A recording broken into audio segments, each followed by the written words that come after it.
ಮನೆ ಕಟ್ಸೋದ ಮತ್ತು ಕೆಲಸದ ಜಂಜಾಟದಾಗ ನನ್ನ ದೇಹ ಮತ್ತು ಮನಸ್ಸು ಎರಡೂ ಭಾಳ ಅಂದ್ರೆ ಭಾಳ ಟಯರ್ಡ್ ಆಗ್ಬಿಟ್ಟೈತಿ. ನಿಮಗೂ ಹಂಗಾಗಿರ್ತೈತಿ. ಅವಾಗ ಏನು ತಿನ್ಬೇಕಂತ ಭಾಳ ನಿಮಗೆ ಟೆನ್ಷನ್ ಆಗತ್ತಿತ್ತು. ಜೊತೆಗೆ ನಾವೇನಪ್ಪ ಅಂತಂದ್ರೆ ಡಯಾಬಿಟಿಕ್ನು ಇದ್ರಾಗ ಕಂಟ್ರೋಲ್ ಮಾಡಬೇಕಾಗ್ತೈತಿ. ಇಂಥ ಟೈಮ್ನಾಗ ಒಟ್ಟು ಬಳೋ ತನಕ ನಿಂತು ಅಡುಗೆ ಮಾಡೋಕ್ಕಾಗಂಗಿಲ್ಲ.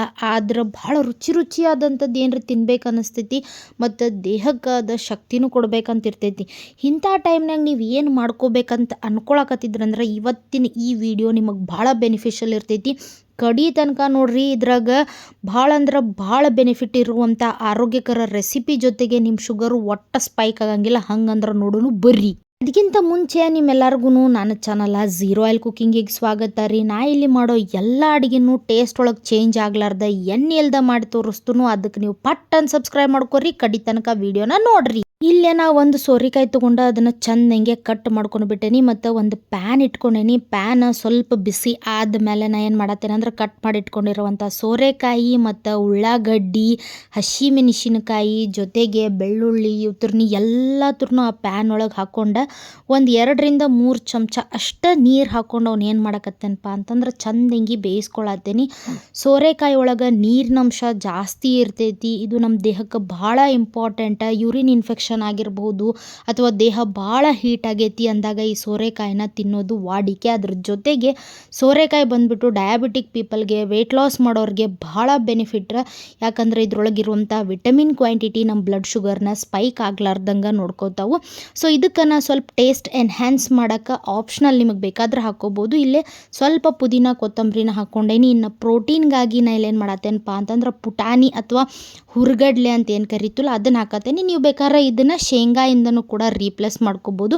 ಇದನ್ನೆಲ್ಲ ಚಂದಂಗಿ ರೋಸ್ಟ್ ಮಾಡ್ಕೊಂಡು ಸ್ವಲ್ಪ ಬಿಸಿ ಆರೋವರೆಗೂ ಇದನ್ನು ಇಟ್ಟು ಬಿಡಬೇಕು. ಬಿಸಿ ಆರಿದ್ಮೇಲೆ ಒಂದು ಮಿಕ್ಸರ್ ಜಾರಿಗೆ ರುಚಿಗೆ ತಕ್ಕಷ್ಟು ಉಪ್ಪು, ರುಬ್ಬಕ್ಕೆ ಬೇಕಾದಂಥ ನೀರನ್ನು ಹಾಕ್ಕೊಂಡು ಇದನ್ನು ನೀವು ತರಿಯಾಗಾದರೂ ರುಬ್ಕೋಬೋದು, ಇಲ್ಲ ನುಣ್ಣಗಾದರೂ ರುಬ್ಕೋಬೋದು. ಇಡ್ಲಿ ದೋಸೆಗೆ ಏನಾರು ತಿನ್ನತ್ತಿದ್ರಿಪ್ಪ ಅಂದ್ರೆ ನುಣ್ಣಗೆ ರುಬ್ಕೋರಿ. ಈ ಥರ ನನ್ನಂಗೆ ರೊಟ್ಟಿ ಮಾಡ್ಕೊಂಡು ತಿನ್ನಕತ್ತಿದ್ರಿಪ್ಪ ಅಂದ್ರೆ ಸ್ವಲ್ಪ ತರಿ ಇರಲಿ, ಅವಾಗ ಭಾಳ ಮಸ್ತ್ ಇರ್ತೈತಿ.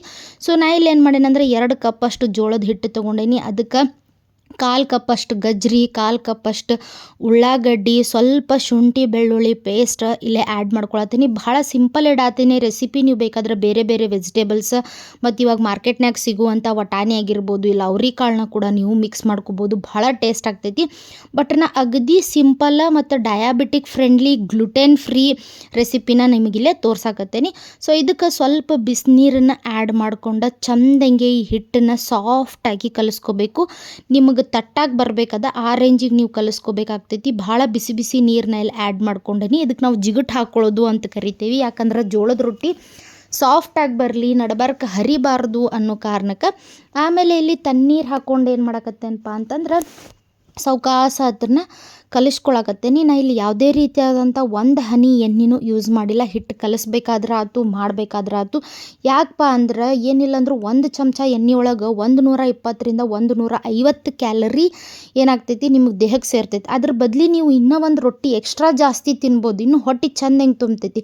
ಸೊ ಮೇನ್ ಡಯಾಬಿಟಿಕ್ ಪೀಪಲ್ ಒಳಗೆ ಕ್ಯಾಲರಿ ಕಡಿಮೆ ಮಾಡಬೇಕು. ಅನ್ವಾಂಟೆಡ್ ಫ್ಯಾಟ್ ನಿಮ್ಮ ದೇಹನ ಸೇರಬಾರ್ದು. ಯಾಕಂದ್ರೆ ಫ್ಯಾಟ್ ಎಲ್ಲ ರೆಡ್ಯೂಸ್ ಆತಂದ್ರೆ ಆಟೋಮೆಟಿಕ್ಲಿ ಬಾಡಿ ಫಂಕ್ಷನಿಂಗ್ ಕರೆಕ್ಟ್ ಆಗಕ್ಕೆ ಸ್ಟಾರ್ಟ್ ಆಗ್ತೈತಿ. ಬಾಡಿ ಫಂಕ್ಷನಿಂಗ್ ಕರೆಕ್ಟ್ ಆತಪ್ಪ ಅಂತಂದ್ರೆ ಇನ್ಸುಲಿನ್ ರೆಸಿಸ್ಟೆನ್ಸ್ ಚಲೋ ಆಗ್ತೈತಿ. ಅದರಿಂದ ನಿಮ್ದು ಡಯಾಬಿಟಿಕ್ ಆರಾಮಾಗಿ ರಿವರ್ಸ್ ಆಗೇ ಆಗ್ತೈತಿ.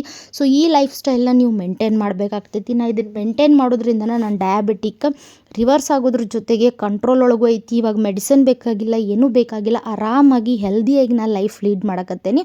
ಸೊ ಇಲ್ಲಿ ನೋಡ್ರಿ, ನೀರು ಹಚ್ಚಿ ನಾ ಇದನ್ನು ರೊಟ್ಟಿ ತಟ್ಟಕತ್ತೇನೆ. ಭಾಳ ಜನ ಎಣ್ಣೆ ಹಚ್ಚಿ ತಟ್ತಾರೋ, ಎಣ್ಣೆ ಹಚ್ಚೋದೇನು ಅವಶ್ಯಕತೆ ಇಲ್ಲ. ಸೊ ಆರಾಮಾಗಿ ಬರ್ತಾವೆ. ಸ್ವಲ್ಪ ಹಿಟ್ಟು ನೆನಿಬೇಕು ಅಷ್ಟೇ. ಸಾಫ್ಟ್ ಆಗಿತ್ತಂದ್ರೆ ಮಸ್ತ್, ಸಾಫ್ಟ್ ಅಂದ್ರೆ ಸಾಫ್ಟ್ ರೊಟ್ಟಿ ಬರ್ತಾವೆ.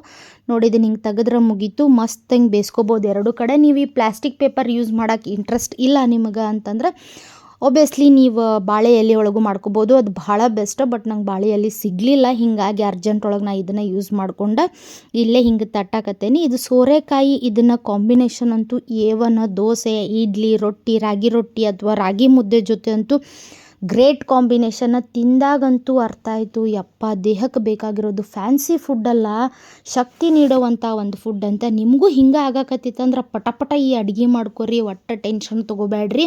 ಮತ್ತು ಇಂಥ ಒಳ್ಳೊಳ್ಳೆ ರೆಸಿಪಿಗಾಗಿ ನನ್ನ ಚಾನಲ್ನ ಸಬ್ಸ್ಕ್ರೈಬ್ ಮಾಡೋದು ಮತ್ತು ಈ ವಿಡಿಯೋನ ಲೈಕ್ ಮಾಡೋದು ಮರೆಯೋಕೆ ಹೋಗಬೇಡ್ರಿ.